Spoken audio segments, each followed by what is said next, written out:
dami ko nakain na tinapay. Bro, inom din daw siya dada. Kasi lalaroan lang naman yan niya dada eh. Style niya ni bulok. Kaya hindi na natin patatagalin yan. Style niya Subukan na na guys. agad Mahilig siya natin ng ito sa labas. tapos, yun na. Ngayon, dinamihan, ibugbak na mo na. Tama na. Uy, hinga-hinga. Ano, tingnan mo, kakasabi ko lang. Huwag na magbisa jacket, matuyo rin yan. Sayang na, testing na natin kung motor kung sa labas. Kaya all gusto to para Halika sa na. long ride or kung Halika na. radius nyo. Kaya ang kulang nito at makukumpleto na natin. Itong Rider 150 na binubuo. Higa na dito dali. Oh, sisirain yan. Wala na pwede pa Ate, palang oh. bigyan ng panibagong buhay. Ah. Yung dating sunog na at kinakalawang ngayon ay pwede ng panghanap buhay. Kaya eto na yung pinali, yung dating kinakalawang lang at nasunog ngayon ay magagamit na kahit saan. Pero ikakabit na natin yung dahil kumatik na para dito sa Raider 150 na binubuo natin. Para makita nyo na yung magiging final result.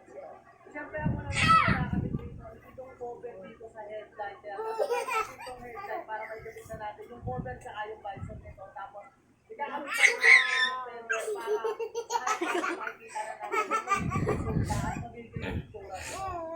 Kaya nung sinabi ko, kailangan ko munang tanggalin itong headlight tsaka yung paligas para mailagay na natin yung kaha tsaka yung visor niyan. At pagkatapos ay bubuksan na natin itong mga kaha para Tama na, makita tama nyo na. yung Ako na magiging yan. itsura niyan. Tama na. Siyempre, bago natin ikabit yan, gusto ko lang muna magpasalamat at mag-shoutout kay RC Motorparts dahil nabigyan tayo ng malaking discount, malaking bagay para sa akin dahil kahit papaano ay nakatipid tayo.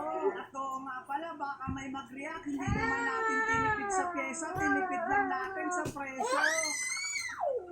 Kaya eto na pala yung magiging kaanyan at ito inalagay natin yung visor na kulay itim. Hindi man kagandaan yung napili kong kulay pero alam ko babagay yan sa kulay blue at kulay itim. Matapos ko ma-assemble ay kinabit ko na yung mga wire niya para maikabit natin itong headlight niya. Itong harapan pa lang yung maikakabit ko pero alam mo nakikita nyo na agad yung magandang itsura. At syempre para makita nyo na talaga ikakabit ko na rin yung fender na tapalodo sa harap. Alam kong hindi ako magaling sa pagbuo ng motor pero isa lang yung masasabi ko sa inyo na swerte yung mananalo dito dahil marami nag-aarat dito at nangangarap. Kaya sumali na kayo dito dahil wala naman kayong babayaran. Mananalo na agad kayo nito na walang kahirap. Swerte yan lang talaga to.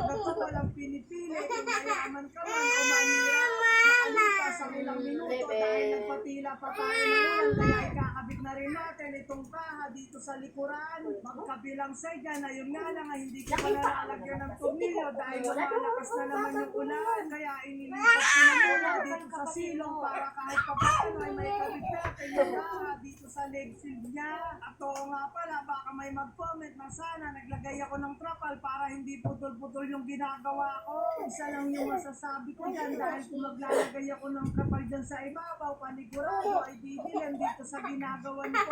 Ano tayo dito sa ginagawa ko, ikakabit ko na pala itong leg shield niya. Dito na muna tayo sa left side para makita nyo na agad yung kanyang itsura.